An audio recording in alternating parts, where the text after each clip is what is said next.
दोस्तों नमस्ते। कल आंसर की आई है अधीनस्थ सेवा चयन बोर्ड द्वारा। और उसमें कुछ प्रश्नों के आपको लगा होगा कि सर ये विवादित है, इसका आंसर ये मान रहा है, हम ये मान रहे थे।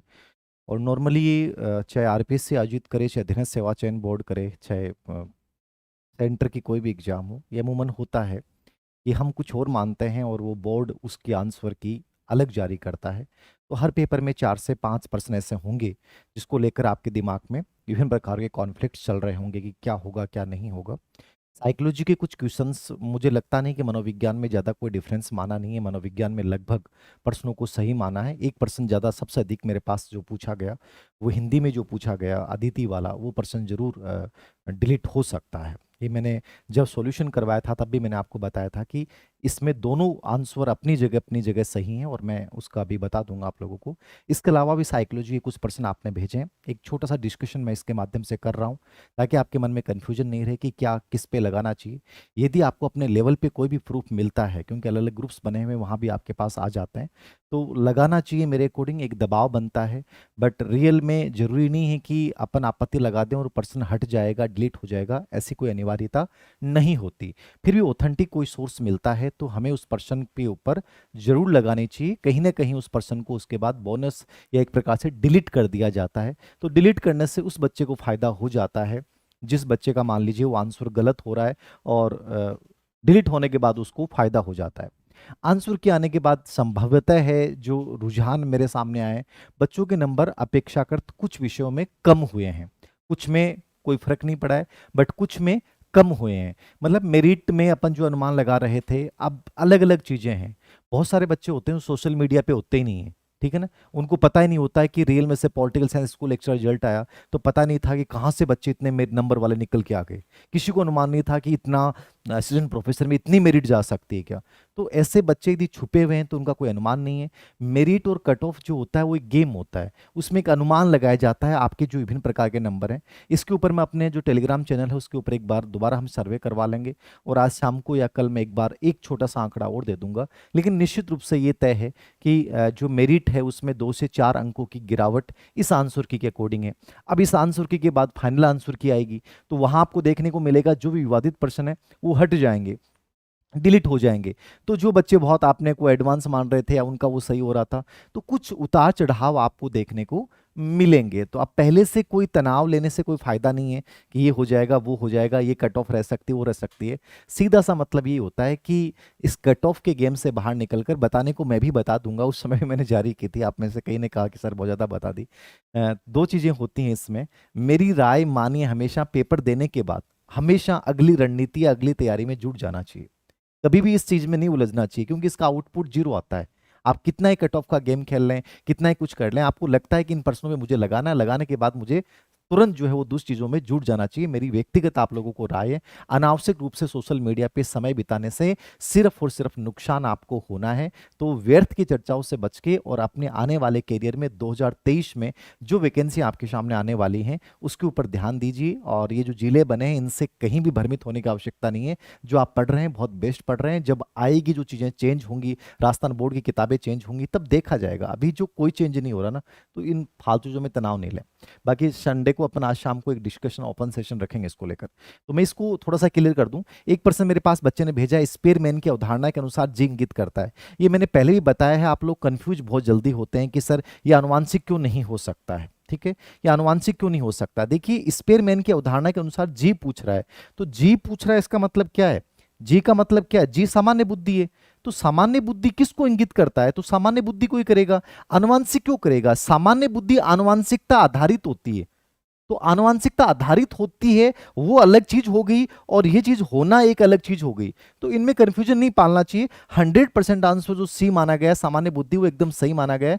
मेरे अकॉर्डिंग इसके ऊपर आपको कोई आपत्ति लगाने की जरूरत नहीं है। फिर भी आप लगाना चाहें तो इस आधार पर लगा सकते हो कि साहब सामान्य बुद्धि भी तो आनुवांशिकता आधारित होती है, इसलिए कंफ्यूजन कर रहा है। आप बोर्ड के ऊपर मर्जी है, एक्सपर्ट पे डिपेंड करता है कि वो क्या मानता है, तो ये आपकी मर्जी है। बाकी रियल में इसका आंसर जो होगा ना वो सामान्य बुद्धि होगा। तो मेरी राय सी है। उसके बाद आप देखेंगे एक प्रश्न मेरे पास भेजा है, कौन सा आयाम गिलफोर्ड के द्वारा दिए गए बुद्धि प्रतिमान का आयाम नहीं है। ये प्रश्न आया था, पता नहीं कौन से पेपर में आया, मुझे नहीं पता। तो इसमें इन्होंने प्रक्रिया भी शब्द दे रखा है, संक्रिया भी दे रखा है, उत्पादन भी दे रखा है, विषय वस्तु भी दे रखा है। नॉर्मली अपन किताब में भी पढ़ेंगे तो संक्रिया दे रखा है, उत्पादन दे रखा है, विषय वस्तु, ये 3 मूल कारक होते हैं। लेकिन प्रक्रिया जो होता है वो संक्रिया का एक पार्ट होता है, ठीक है ना। एच.सी. वालिया की जो साइकोलॉजी किताब है, शिक्षा मनोविज्ञान की बुनियादें, उसमें स्पेशली इस बात को क्लियर लिख रखा है कि प्रक्रिया भी संक्रिया का एक पार्ट होता है। यानी इसको अपन ऑपरेशन बोलते हैं संक्रिया को, मूल वर्ड रियल में संक्रिया ही है, मूल वर्ड संक्रिया ही है, लेकिन प्रक्रिया इसका पार्ट होता है। प्रोसेस को भी उसने बाकायदा ऑब्लिक लगा के लिख रखा है। तो मेरे अकॉर्डिंग ये प्रश्न डिलीट हो जाएगा। जिन बच्चों ने भी इस प्रश्न को किया है उसका मैं टेलीग्राम चैनल, आप याद रखना, इनके जो सही लग रहा है मुझे कि इन पे लगानी चाहिए, उसके टेलीग्राम चैनल अभी जस्ट इसके बाद मैं डाल दूंगा, DH5AV धीर सिंह धाबाई ऑफिशियल, जिसपे लगभग 1,46,000 सब्सक्राइबर हैं। सिर्फ वही हमारा ऑफिशियल चैनल है, ठीक है ना। उस पे कोई भी क्वेश्चंस वगैरह कुछ भी हम शेयर करते हैं रियल में ऑफिशियल, वो मेरे द्वारा होते हैं। बाकी किसी भी पर्सन के लिए मैं जिम्मेदार नहीं होता हूं। ये हमारा ऑफिशियल टेलीग्राम चैनल है, धीर सिंह धाबाई ऑफिशियल, 1.46 इस पे है, आप इस पे देख लीजिएगा, मैं डाल दूंगा, हर इंफॉर्मेशन इस पे आती है, याद रखना, ठीक है। तो ये ऑफिशियल चैनल है, इसी को आप फॉलो किया करें, याद रखना। तो संक्रिया जो है प्रक्रिया, ये प्रश्न मेरे अकॉर्डिंग डिलीट हो जाएगा, मैं भेज दूंगा आपको, ठीक है। तो ये इसमें दोनों ही सही हैं। उसके बाद देखिएगा अगला प्रश्न, ये मैं बात कर रहा हूं, रमेश को, यही प्रश्न काफी बच्चों का था कि रमेश को अपने पारिवारिक समारोह में भाग लेना पसंद नहीं है और उदासीन रखना भी नहीं चाहता है, यहाँ संघर्ष है। नॉर्मली क्या होता है, परीक्षा का प्रेशर होता है, तो कई बार मैं भी, जैसे मेरे से भी गलतियां हो जाती हैं समझने में।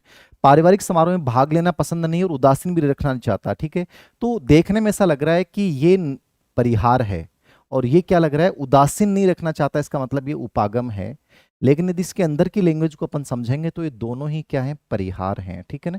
दोनों ही ये चीजें, दोनों में ही से दूर भागना चाहता है, मतलब ये दूर भागना चाह रहा है, ये उदासीन रखना भी नहीं चाहता है और पारिवारिक समारोह में भाग लेना भी नहीं चाहता है। बच्चा इंजीनियरिंग परीक्षा में भाग लेना भी नहीं चाहता है और माता पिता को नाराज करना भी नहीं चाहता। ऐसा प्रश्न पहले एक एग्जाम में आया था, उसका आंसर इन्होंने परिहार परिहार माना था। तो इन दोनों में नहीं की वजह से आंसर इसने क्या माना है, परिहार परिहार। यदि इसमें ऑप्शन ये भी होता ना परिहार उपागम, परिहार उपागम ऑप्शन भी नहीं है, इसमें ऑप्शन एक उपागम परिहार दे रखा है, यानी पॉजिटिव पहला, तो पहला पॉजिटिव नहीं है। तो ये कहीं ना कहीं कंफ्यूजन आपको ज्यादा कर रहा होगा। बाकी यदि आप इसके ऊपर आपत्ति लगाना चाहें तो केवल इस आधार पे लगा सकते हैं कि वो दोनों चीजों से दूर भागना चाहता है, वो परिहार परिहार होता है। लेकिन इसमें जो दूसरी लाइन है उसमें कहता है कि उदासीन रखना नहीं चाहता अपनी माता को, ठीक है ना। भाग लेना तो पसंद नहीं, पर उदासीन रखना नहीं चाहता, इस आधार पर लगा सकते हो। बाकी इसकी इंटरनल लैंग्वेज और पूर्व एग्जाम में जो प्रश्न आया उसका आंसर ऐसा ही, एक ऐसा प्रश्न पूछा गया था सीटेट में और उसका आंसर माना गया है परिहार परिहार। तो आप इसको अवॉइड कर सकते हैं मेरे अकॉर्डिंग। उसके बाद देख लेना आप, अगला प्रश्न है, कौन सी क्रिया क्रिया प्रस्तुत अनुबंधन की प्रक्रिया संबंधित नहीं है। बच्चों ने प्रश्न भेजा, इसके अकॉर्डिंग मेरे अकॉर्डिंग इसका आंसर एकदम सही माना है कि अंतर्नोद, चूंकि पुनर्बलन जहां होगा वहां अंतर्नोद, कॉमन सेंस है, याद रखना, पुनर्बलन होगा वहां अंतर्नोद 100% होगा, तो केंद्रीय अवधारणा है। और क्रिया प्रस्तुत अनुक्रिया तब तक नहीं करेगा जब तक वो भूखा नहीं होगा, याद रखना, ठीक है ना। तो कहीं ना कहीं अंतर्नोद जरूरी है कि यदि कबूतर भूखा नहीं होगा तो वो क्यों चोंच मारेगा, क्यों प्रयास करेगा। तो अंतर्नोद तो हर जगह है, व्यवहारवादी सिद्धांतों में सब में अंतर्नोद आएगा, याद रखना, ठीक है। पुनर्बलन की बात की है, सेपिंग किसने बात की है, अनुकरण की बात नहीं की, अनुक्रिया की इसने बात की है, बट अनुकरण की बात नहीं की, अनुकरण की बात बांडुरा ने की है। तो इसने एकदम सही आंसर माना है, अनुकरण नहीं होगा, बाकी तो सेम वर्ड है। तो इसको आपको लेकर कहीं भी कोई रिट लगाने की आवश्यकता नहीं है। एक लेवल फेस्ट में प्रश्न था, विद्यालय पाठ्यक्रम के विषयों के शिक्षण व अधिगम में खोज उपागम के उपयोग को लोकप्रिय बनाने का श्रेय किसको जाता है। इसको लेकर यह था कि सर जेरोम ब्रूनर होना चाहिए या आर्मस्ट्रॉन्ग होना चाहिए। नॉर्मली अपन देखते हैं कि खोज उपागम या ह्यूरिस्टिक उत्पादक जब आता है तो वो कौन आता है, आर्मस्ट्रॉन्ग आता है, ठीक है। आप केवल इस आधार पर लगा सकते हो। लेकिन ये जो भाषा है विद्यालय पाठ्यक्रम के विषयों में शिक्षण और अधिगम में, तो विद्यालय पाठ्यक्रम के विषयों में शिक्षण अधिगम में इंपॉर्टेंट जेरोम ब्रूनर ने माना था और डिस्कवरी लर्निंग स्पेशलिस्ट ने लिख रखा है। तो डिस्कवरी लर्निंग अन्वेषण अधिगम किसने दिया था, जेरोम ब्रूनर ने। अब आप इसके इस आधार पर लगा सकते हो कि सर आर्मस्ट्रॉन्ग ने भी तो अन्वेषण उपागम दिया है, खोज उपागम दिया है। ये सेम लैंग्वेज आपको नहीं मिलेगी, बट शैक्षिक तकनीकी की जो किताब है मंगल की, उस किताब में ये जरूर लिख रखा है डिस्कवरी और अन्वेषण उपागम, आर्मस्ट्रॉन्ग। तो आप इस आधार के ऊपर रीट लगा सकते हैं, मैं भेज दूंगा टेलीग्राम चैनल के ऊपर, ठीक है, कि डिस्कवरी उपागम की यहां उल्लेख की गई है। डिस्कवरी उपागम यद्यपि जेरोम ब्रूनर ने भी दिया है, लेकिन डिस्कवरी उपागम अन्वेषण उपागम की चर्चा आर्मस्ट्रॉन्ग ने भी की है। लैंग्वेज आपको सेम मिले ना मिले, लेकिन इस आधार पर यदि आप लगाना चाहें तो इसका आंसर लगा दीजिएगा। तो ये दोनों में कंफ्यूजन को लेकर हो सकता है बोर्ड इसको डिलीट मान ले, तो आप लगाना चाहें तो मैं भेज दूंगा टेलीग्राम पे, देख लीजिएगा। ये सबसे ज़्यादा विवादित प्रश्न है, जिसको लेकर बच्चों का सबसे अधिक कंफ्यूजन है कि सर इस प्रश्न का बताएं। सबसे अधिक मैसेज मेरा इस प्रश्न को लेकर आया है।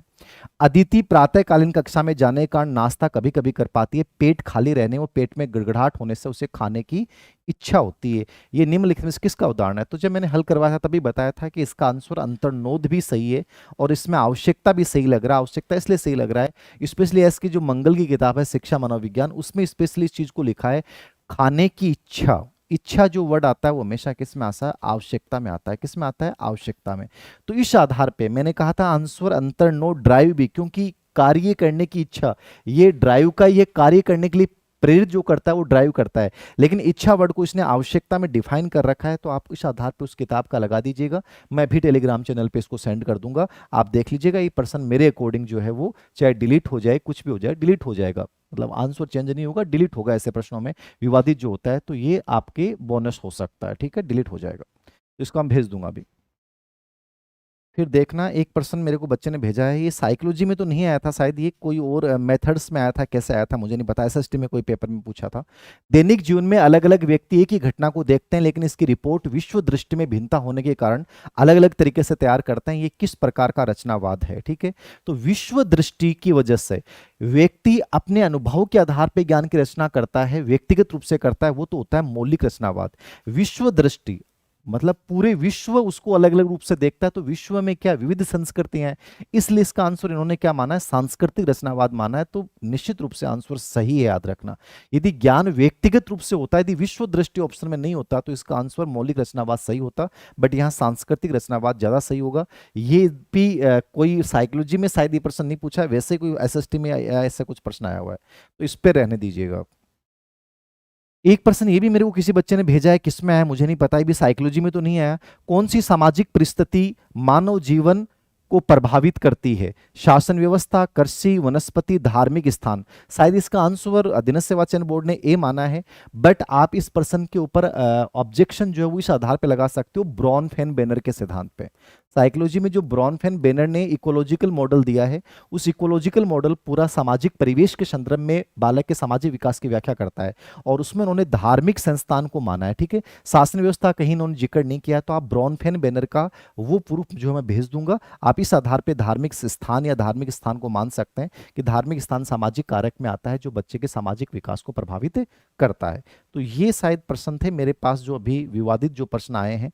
एक प्रश्न बच्चे ने भेजा था कि सर अधिगम की प्रक्रिया सक्रिय निष्क्रिय दोनों नहीं हो सकती क्या? नहीं हो सकती, अधिगम कभी भी निष्क्रिय हो ही नहीं सकता। तो उस बच्चे ने कहा सर पॉजिटिव नेगेटिव तो आपने किताब में लिख रखा है। अरे मैंने किताब में ये भी लिख रखा है कि अधिगम एक एक्टिव प्रोसेस है, निष्क्रिय कहीं नहीं लिख रखा। अधिगम निष्क्रिय कभी नहीं हो सकता, आप निष्क्रिय रहोगे तो लर्निंग कभी हो ही नहीं सकता। तो अधिगम सक्रिय होता है, आप कहीं भी ऑब्जेक्शन नहीं लगा सकते इस प्रश्न के खिलाफ। एक आरटी का प्रश्न बच्चों ने कहा कि सर जो शिक्षक की संख्या वाला, तो ऑलरेडी वो सही है, 4 एकदम सही माना है, मैंने पहले भी बताया था आपको, 4 ही होगा, याद रखना। हेडमास्टर, क्योंकि उसमें शिक्षक पूछ रहा है, हेडमास्टर नहीं पूछ रहा है। और एक प्रश्न बच्चों का था कि सर आरटी में कोई समुचित सरकार ऐसा कुछ ऑप्शन में है, तो उसमें सिर्फ सरकार माना है ऐसा, तो उसको लेकर आप गजट नोटिफिकेशन का जो है वो लगा सकते हैं। बाकी लगभग जो आपको लगता है कि सर विवाद है और उसका कोई ऑप्शन मतलब मेरे को मिल नहीं रहा है, तो कोशिश करें कि आपस में एक दूसरे के पास मिल जाएगा। और मेरे पास भी कोई ऐसा आता है तो मैं टेलीग्राम चैनल धीर सिंह धाबाई ऑफिशियल, ठीक है ना, DH5AV के ऊपर इसको मैं डाल दूंगा, याद रखना। तो जो भी मुझे मिलेगा, आपके पास 2 दिन का टाइम है, जो मुझे मिलेगा, मेरे से जितनी हेल्प होगी मैं उतनी कर दूंगा। बाकी अपने लेवल पे भी आप देखते रहें, याद रखना। टीचिंग मेथड के लेकर प्रश्नों को लेकर जिनके मन में है कि सर टीचिंग मेथड के प्रश्नों में इनमें कन्फ्यूजन है, हिंदी ग्रंथ अकादमी किताबें आप देख लीजिए, और आपको वहाँ नहीं मिलता है मैं भी देख दूंगा, मेरे पास कोई किताबें होंगी। बाकी कोई 1-2 प्रश्न ऐसे हो सकते हैं जिनमें आपको लगता है कि ये राय हो सकती है, यदि कहीं भी एक लाइन भी मिलती है तो लगा देना चाहिए। परिणाम जो भी आए 100 रुपये लग गए, कोई बात नहीं है, ठीक है। और बाकी ऐसा नहीं होता है कि सर वो लगाएगा तो मैं लगाऊं कि नहीं लगाऊं, दोनों दृष्टिकोण होते हैं। वैसे तो ज़्यादा लगाए जाते हैं तो उससे चांसेस बढ़ जाते हैं कि वो पर्सन जो है वो डिलीट हो जाए, ज़्यादा आपत्ति आ जाती है तो बोर्ड सोचता है छोड़ो ना इस पर्सन को, कल कल को कोर्ट में जाता फिरेगा तो उस पर्सन को हटा दिया जाता है, ये इसका फायदा होता है। तो आप अपने अकॉर्डिंग, अपने विवेक के अकॉर्डिंग इन चीज़ों को लगा सकते हैं। मैं इनके जो मुझे लगता है कि उचित हैं, जिनके ऊपर आपको लगानी चाहिए, मैं उनका भी PDF टेलीग्राम चैनल पे शेयर कर दूंगा। Thank you.